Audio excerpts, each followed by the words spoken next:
Good evening, everyone, and welcome to Edinburgh. We're in the late afternoon here, and the sun is starting to go down. I'd like to thank Chris very much for giving a lot of information about the UK property scene. We specialize here in Scotland. We're mainly in Edinburgh, but we're also present in Aberdeen and also in Dundee. And we also have representatives down in Manchester and also London. Most of the things which Chris has mentioned are pretty much the same for in Scotland, although there are a few differences. For example, we have different things such as home reports versus surveys. These are all quite small things and which can be easily discussed later on. What I would like to talk about more is to give you a quick overview of Scotland and Edinburgh's independent school scene and also property markets. I first was sent to an independent school at the age of 9 as a day boy, not a boarding, as a boarder. And that's given me a lot of experience, of course, in what exactly an independent school gives. Edinburgh is quite unique amongst all cities in Britain in that more than 20% of the entire student population here goes to independent schools. As I'm sure many of you do understand, Edinburgh has a lot of independent schools. In fact, there are more than 12. And some of the most famous ones like Fettes, Merchiston, Castle, etc., are, of course, boarding schools as well. The advantage that these schools give is that they also allow you to take the Scottish system. It also allows you to take the A-levels, and it also allows you to do the IB. Of course, not all the independent schools do this, and you would need to check up. There's also quite a difference in other matters as well. For example, here in Scotland, if you have been resident in Scotland for more than 3 years, your child will be entitled to free education at university. And that would obviously make life much, much easier for quite a lot of people.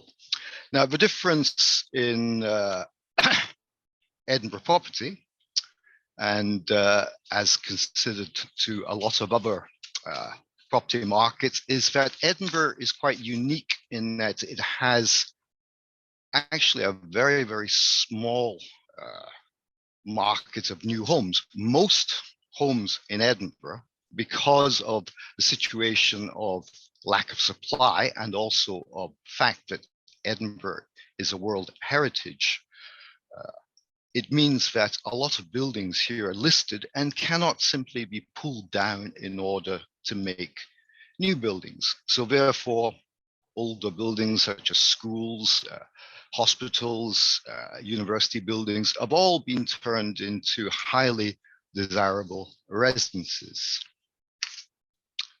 The other thing to consider about Edinburgh is that there is huge competition here because of the shortage of housing and also because of the increase in population in general, because population predictions have seen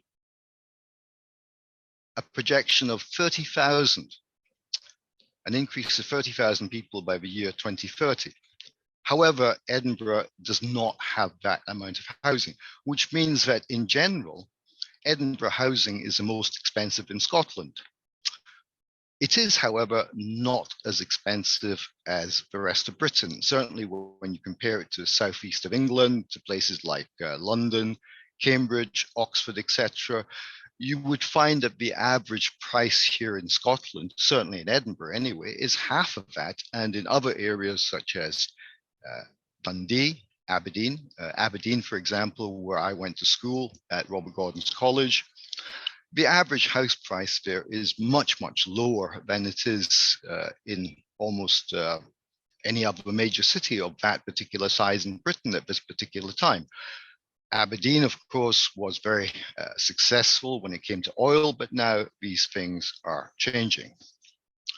What that also means now is that the competition for property is becoming extremely high. It is not uncommon for 40 or 50 people to turn up to view a property here in Edinburgh. The main reason being, unlike England, is that here we have home reports. A home report is actually made by the seller. The seller must pay for the home report. And so every person who wishes to buy can simply ask for a home report. Unlike England, where you would have to go to a surveyor every single time in order to make an offer on a house. Here, all you simply have to do is to ask for a home report of that particular house. In Edinburgh, currently, possibly because of the pandemic, we find that on average, property sells within 16 days, just 16 days. That's a very, very short time. It also means, of course, that the rental market is extremely busy and very much in demand. Just recently in the news, there was a flat in Edinburgh in which over 600 people applied for that one flat.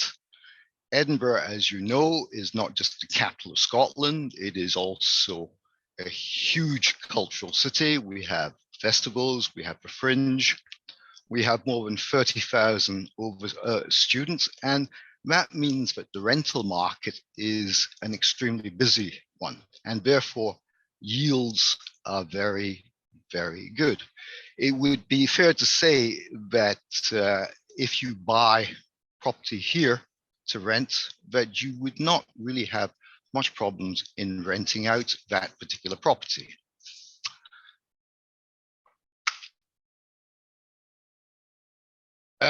Lastly, I would just like to say that because we have many, many independent schools here, it also means that there are many different parts of Edinburgh which you can live in order to attend those particular schools.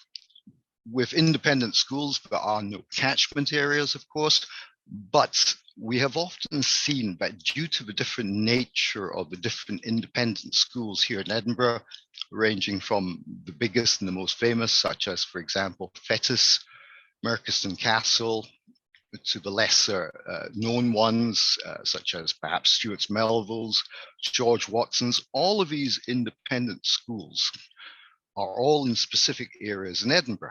And that means that families tend to buy in those particular areas because there's a certain lifestyle and there's a certain choice of what people want.